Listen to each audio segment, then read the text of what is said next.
রাধে রাধে, জয় ভগবান কৃষ্ণ। আগামী 30শে ডিসেম্বর মঙ্গলবার এ বছরের শেষ পুত্রদা একাদশী। এই দিন ভুলেও খাবেন না এই 3টি সবজি। নানান রোগ ব্যাধি, সংসারের চরম অশান্তি আর দুর্ভাগ্য আসবেই। পুরাণে ভগবান কৃষ্ণ পৌষ মাসে শুক্লপক্ষের পুত্রদা একাদশীর মহিমা বর্ণনা করেছেন। এই একাদশী ভগবান বিষ্ণু এবং দেবী লক্ষ্মীকে উৎসর্গ করা হয়।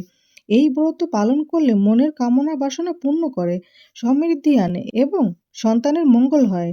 যারা ভক্তি ও নিষ্ঠা সহকারে ভগবান কৃষ্ণের নির্দেশিত পথে এই পুত্রদা একাদশী ব্রত পালন করবেন, তারা পুত নামক নরক থেকে পরিত্রাণ লাভ করবেন। প্রত্যেক সনাতন হিন্দুর পুত্রদা একাদশীর দিনটি অবশ্যই কৃষ্ণের কথা অনুসারে মেনে চলা উচিত। পুরাণ অনুসারে ত্রিলোকে এর মতো শ্রেষ্ঠ ব্রত আর কোনো ব্রত নেই। এই ব্রতকারীকে স্বয়ং নারায়ণ বিদ্বান ও যশস্বী করে গড়ে তোলেন। শাস্ত্র অনুযায়ী পুত্রদা একাদশীতে পবিত্র নদীতে স্নান ও লক্ষ্মী নারায়ণের পুজো করলে বিশেষ ফল লাভ করা যায়। ভগবানের নাম ও জপ ধ্যান করার জন্য পুত্রদা একাদশীর দিনটি অনুকূল একটি তিথি। নমস্কার বন্ধুরা, আজকের নতুন পর্বে আপনাদের সকলকে জানাই আন্তরিক শুভেচ্ছা ও স্বাগতম।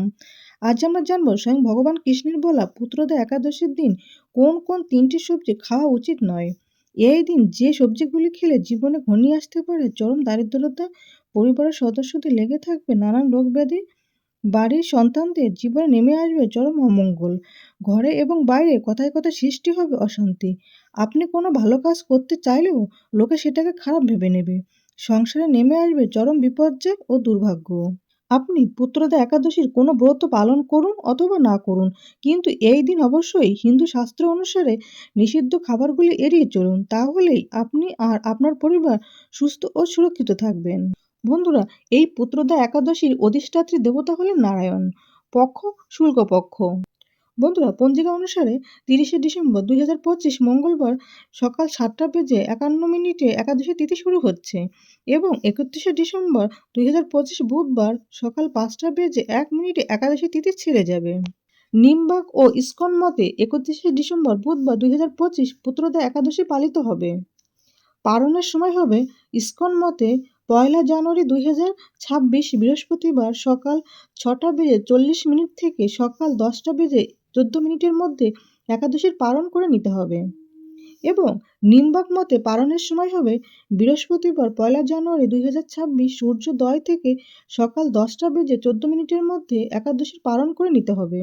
স্মার্ত ও গোস্বামী মতে 30শে ডিসেম্বর 2025 মঙ্গলবার পুত্রদা একাদশী পালিত হবে। স্মার্ত ও গোস্বামী মতে পুত্রদের একাদশী পালন হবে 31শে ডিসেম্বর 2025 বুধবার সূর্যোদয় থেকে সকাল 10:23 মধ্যে একাদশীর পালন করে নিতে হবে। বন্ধুরা, নিষিদ্ধ সবজিগুলির মধ্যে প্রথমেই যেটি কথা বলবো সেটি হলো পুঁই শাক। খাদ্যগুণে ভরা পুঁই শাক ভিটামিন ও মিনারেল সমৃদ্ধি একটি শাক এবং পুঁই শাক খেতে সুস্বাদু হলেও শাস্ত্র মতে এটি একটি তামসিক খাবার এবং প্রচুর পরিমাণে নেগেটিভ শক্তিকে আকর্ষণ করে। তাই পুত্রদা একাদশীর দিন বাড়িতে পুঁই শাক রান্না করবেন না এবং কোনোভাবে তা খাবেনও না। এছাড়া এই দিন আমিষ খাবার যেমন মাছ, মাংস, ডিম, পেঁয়াজ, রসুন, মসুরির ডাল ইত্যাদি তামসিক আহার এড়িয়ে চলুন এবং রান্নায় সাধারণ লবণের পরিবর্তে সন্দক লবণ এবং সরিষার তেলের পরিবর্তে ঘি ব্যবহার করুন। দ্বিতীয় নিষিদ্ধ খাবারটি হলো শিম। পুত্রদা একাদশীর দিন বাড়িতে কখনোই শিম রান্না করবেন না। পরিবারের কোনো সদস্য এই দিন শিম খাবেন না। এই দিন শিম খেলে বাড়িতে রোগ ব্যাধি লেগেই থাকবে। রোগের পিছনে খরচ করতে করতে আপনি সর্বশান্ত হয়ে যাবেন। সুতরাং পুত্রদা একাদশীর দিন কোনোভাবে শিম মুখে তুলবেন না। এছাড়া কোনো প্রকার নেশাজাতীয় খাবার এই দিন গ্রহণ করবেন না। যারা সাধারণত নিরামিষ আহার গ্রহণ করেন না এবং চা, বিড়ি, সিগারেট, পান, কফি ইত্যাদি নেশাজাতীয় খাবার গ্রহণ করেন, পুত্রদা একাদশী ব্রত পালনের সময়ে এইগুলি গ্রহণ না করাই ভালো। বন্ধুরা, যারা পুত্রদা একাদশী ব্রত পালন করবেন, নিঃসন্তান দম্পতি হলে তারা সন্তান লাভ করতে পারবেন। ঘরে যাদের সন্তান রয়েছে তারাও এই পুত্রদা একাদশী পালন করতে পারেন। এতে তাদের সন্তানদের আয়ু বাড়তে থাকে এবং সন্তানদের সকল প্রকার বিপদ আপদ দূর হবে। এই বিশেষ দিনে উপোস করে লক্ষ্মী নারায়ণের পুজো করলে ঘরে সুখ সমৃদ্ধি সবকিছুতেই বাড়তে থাকবে, জীবনে সফলতা আসবে এবং আর্থিক দিক থেকে উন্নতি লাভ হবে। উপোস করতে না পারলেও এই পুত্রদা একাদশীতে নিয়ম মেনে লক্ষ্মী নারায়ণের পুজো ও স্নান দান ইত্যাদি অবশ্যই করুন। এর প্রভাবে ভগবান বিষ্ণু ও মা লক্ষ্মী প্রসন্ন হন। পুত্রদা একাদশীতে অন্নভোজন করলে যেমন নরকবাসী হতে হয়, তেমনি অন্য কাউকে অন্নভোজন করালেও নরকবাসী হতে হয়। তাই একাদশী পালন করা আমাদের সকলেরই কর্তব্য। একাদশী পালনের মূল উদ্দেশ্য কেবলমাত্র উপবাস করা নয়, নিরন্তর ভগবানের নাম স্মরণ, জপ, ধ্যান, ভগবত পাঠ, গীতা পাঠ, নাম কীর্তনের মাধ্যমে একাদশীর দিনটি অতিবাহিত করতে হয়। একাদশী পালনের সময় কলহ, পরনিন্দা, পরচর্চা, মিথ্যা কথা বলা, ক্রোধ, ঈর্ষা সম্পূর্ণরূপে নিষিদ্ধ। পুত্রদা একাদশীর দিন শাস্ত্র অনুসারে তৃতীয় যে সবজিটি খেতে নিষেধ করা হয়েছে সেটি হলো কলমি শাক। পুত্রদা একাদশীর দিন কলমি শাকের রস বা কলমি শাক দিয়ে তৈরি কোনো প্রকার খাবারই খাবেন না। কলমি শাক ভাজা, কলমি শাকের তরকারি ইত্যাদি খাবার এই দিন এড়িয়ে চলুন। এছাড়া পুত্রদা একাদশীর দিন চুল দাড়ি কাটা ও নখ কাটা নিষিদ্ধ। বন্ধুরা, এবার আমরা শুনবো পুত্রদা একাদশীর ব্রত মাহাত্ম্য।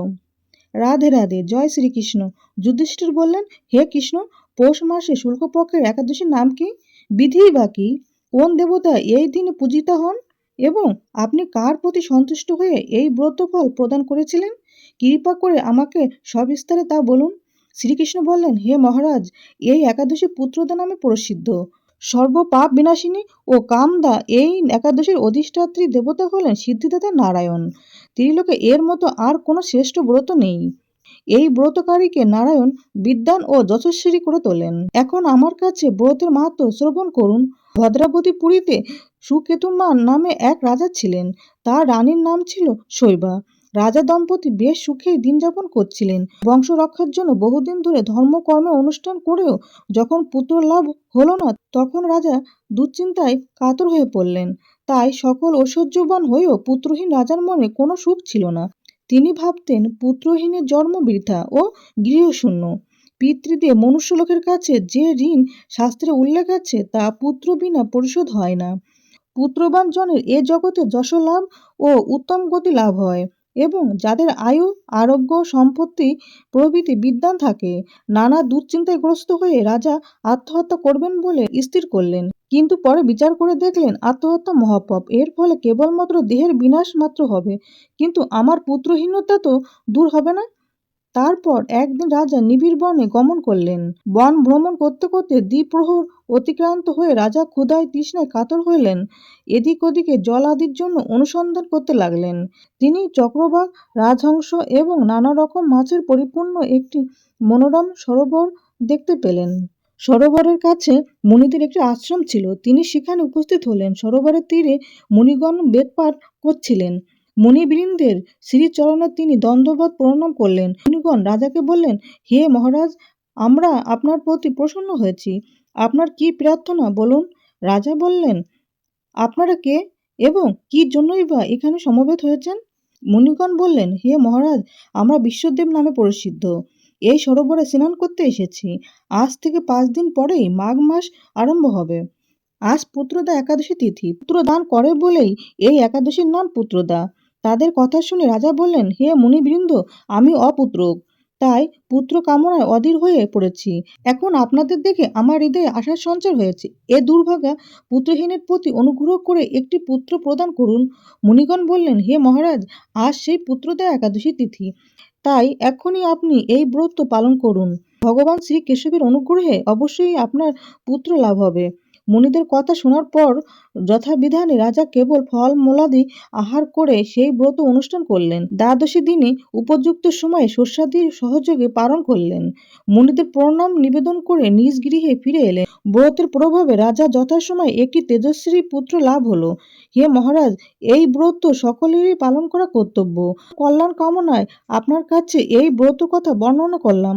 নিষ্ঠা সহকারে যারা এই পুত্রদা একাদশী ব্রত পালন করবে তারা পুত নামক নরক থেকে পরিত্রাণ লাভ করবে। আর এই ব্রত কথা শ্রবণ কীর্তনে অগনিষ্ঠম যজ্ঞের ফল পাওয়া যায়। ব্রহ্মপুরাণে এই ব্রত বর্ণনা করা হয়েছে।